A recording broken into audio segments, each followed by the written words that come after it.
Hello students और BCom second year cost accounting में आज हमारा टॉपिक है।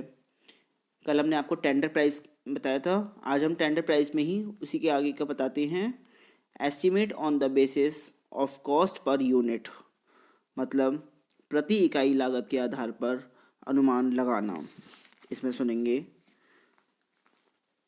Under this method cost for units is ascertained for the past period and total cost of the tender or quotation is calculated for the number of articles to be supplied.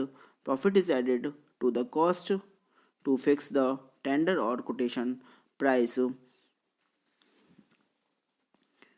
If there is any change in the price of materials or in the wages rate, any increase or decrease in materials price or in wages rate, the cost per unit of materials and labor should be calculated separately after making adjustment for the change, and thus tender price of quotation price is computed.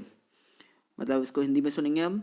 इस विधि में विगत अवधि की प्रति इकाई लागत ज्ञात कर ली जाती है और उसी के आधार पर निविदा मूल्य हेतु इकाइयों की कुल लागत ज्ञात कर लेते हैं। इसमें लाभ की राशि सम्मिलित करके निविदा मूल्य निर्धारित होता है। यदि सामग्री अथवा श्रम की लागत में, मतलब मटेरियल और लेबर की कॉस्ट में परिवर्तन हो गया हो, अर्थात सामग्री के मूल्य में कमी या वृद्धि हुई हो, मतलब इंक्रीज या डिक्रीज हो गई हो, और मजदूरी की दरें घट या बढ़ गई हों, तो लागत की प्रत्येक मद की प्रति इकाई लागत ज्ञात करके उसमें आवश्यक समायोजन करके निविदा मूल्य की गणना की जाती है, टेंडर प्राइस की गणना की जाती है। आगे देखिए, अब आता है आगे estimate on the basis of overhead percentage, उपरिव्ययों के प्रतिशत के आधार पर अनुमान लगाना। सुनिए इसमें, generally the materials to be consumed and direct wages to be incurred for the tender or the quotation is known, and the percentage of profit to be added is also known. The overheads are added to the cost in order to ascertain the cost of the tender or the quotation.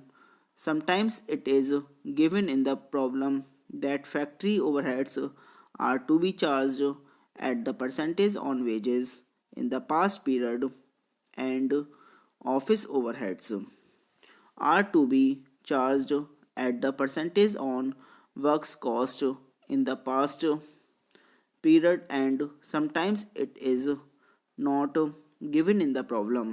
For computation of tender or quotation price, the following two percentage must always be calculated. इसको हिंदी में सुनेंगे, उपरिव्ययों के प्रतिशत के आधार पर अनुमान लगाना। बहुधा निविदा मूल्य अथवा निर्क यानी कि कोटेशन मूल्य की गणना कर हेतु लगने वाली सामग्री एवं श्रम का अनुमान प्रश्नों में दिया जाता है और जोड़े जाने वाले लाभ का लागत पर प्रतिशत अथवा विक्रय मूल्य पर प्रतिशत भी दिया होता है। इन्हीं के आधार पर निविदा मूल्य यानी कि टेंडर प्राइस की गणना करनी होती है। कभी कभी प्रश्न में यह संकेत दे दिया जाता है कि कारखाना उपरिव्यय का प्रतिशत मजदूरी पर तथा कार्यालय उपरिव्यय का प्रतिशत कारखाना लागत पर पिछली अवधि के लिए प्रतिशत व्यय ज्ञात करके उतना ही प्रतिशत निविदा मूल्य में जोड़ना है। कभी कभी इस प्रकार का संकेत नहीं दिया जाता है। इसके लिए सदैव ही निम्नलिखित 2% दिए गए सूत्र के अनुसार निकाल लेने चाहिए। फर्स्ट है percentage of factory overheads on direct wages equal होता है factory overheads upon direct wages into 100, मतलब कारखाना उपरिव्यय का प्रत्यक्ष मजदूरी पर प्रतिशत बोलते हैं इसको।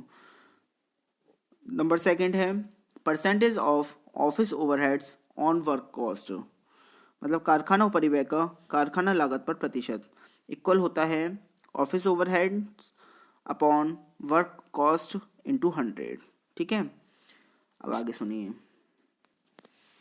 अब आता है estimate on the basis of fixed and variable expenses. स्थिर एवं परिवर्तन व्ययों को ध्यान में रखते हुए अनुमान लगाना। इसमें सुनेंगे sometimes expenses are paid into fixed expenses and variable expenses which do not increase or decrease in production, hence remaining constant unless there is specific direction.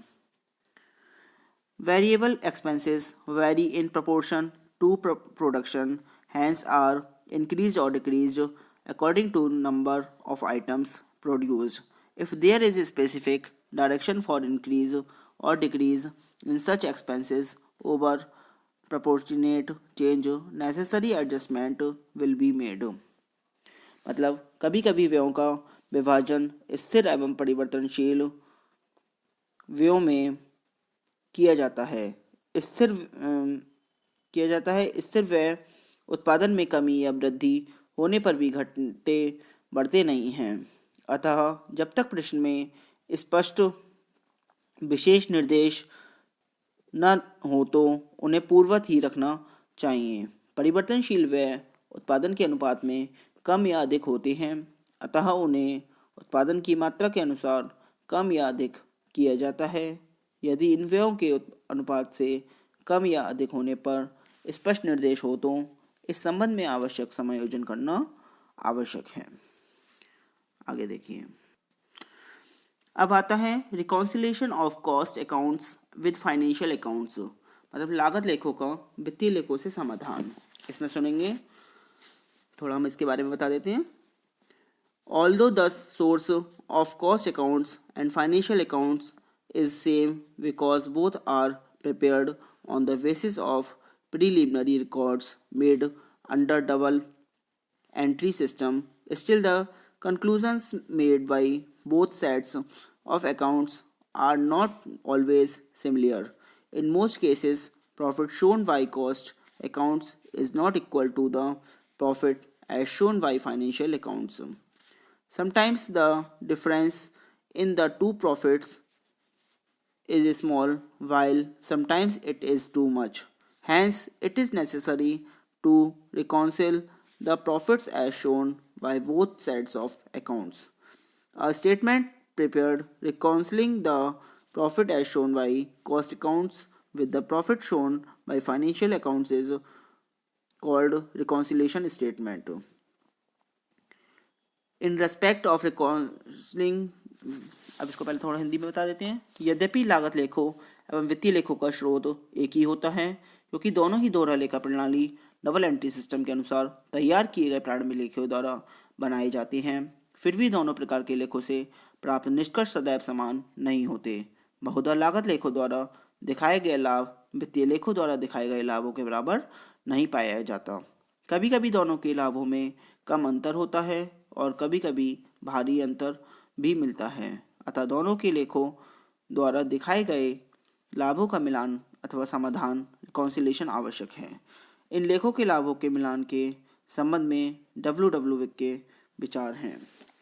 पहले इंग्लिश में सुनिए। Walter W Wick says, although in most cases the cost and financial accounts are kept entirely distinct, it is imperative that they be rendered capable of reconciliation one with the other. If this were not possible, little reliance could be placed on the accuracy of the cost accounts. इसको हिंदी में सुनेंगे। W Wick के अनुसार, यद्यपि अनेक दशाओं में लागत लेखों और वित्तीय लेखे पृथक पृथक रखे जाते हैं, किंतु फिर भी यह आवश्यक है कि उन दोनों का एक दूसरे से मिलान आवश्यक कर लिया जाए। यदि ऐसा संभव न हुआ तो लागत लेखों की सत्यता पर बहुत कम विश्वास किया जाएगा। आगे सुनिए। अब आते हैं reasons of difference between the profits of cost accounts and financial accounts, लागत लेखों एवं वित्तीय लेखों के लाभों में अंतर के कारण। इसमें सुनेंगे। नंबर फर्स्ट है डिफरेंस इन एक्सपेंसेस, मतलब व्ययों में अंतर।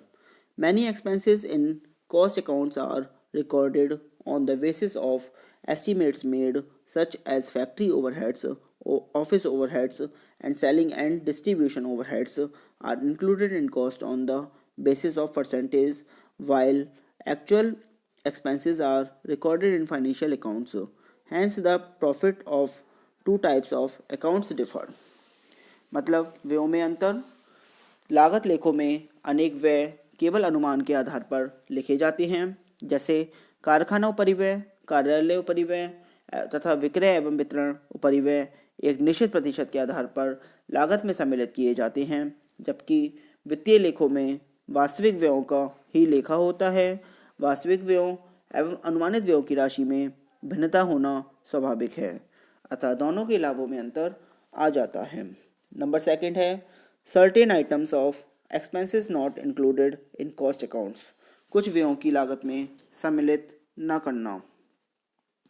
इसमें सुनेंगे there are some expenses which are not included in cost accounts for ascertaining the cost, while in financial accounts all types of expenses are charged to the profits.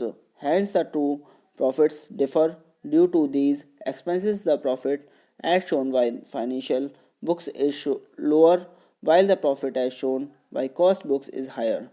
These expenses, अब इसको हिंदी में सुनिए। कुछ व्यय ऐसे होते हैं जिन्हें लागत लेखों में लागत ज्ञात करने के लिए सम्मिलित नहीं किया जाता, जबकि वित्तीय लेखों में सभी प्रकार के व्ययों का लेखा किया जाता है। इस कारण भी दोनों प्रकार के लेखों के लाभों में भिन्नता पाई जाती है। इन व्ययों के कारण वित्तीय लेखों का लाभ कम हो जाता है, जबकि लागत लेखों का लाभ अधिक हो जाता है। ऐसे व्यय निम्नलिखित हैं: interest of capital, income tax, donations, interest on debentures, commission on issue of shares and debentures, preliminary expenses, return of, goodwill return of. ठीक है। अब नंबर थर्ड आता है certain items of income not included in cost accounts. अब हम जो आपको इसको बाद में बताएंगे। ठीक है, आज हमने इसको आपका इंट्रोडक्शन कराया था रिकॉन्सिलिएशन ऑफ कॉस्ट अकाउंट्स का। आज के लिए इतना ही। Thank you very much.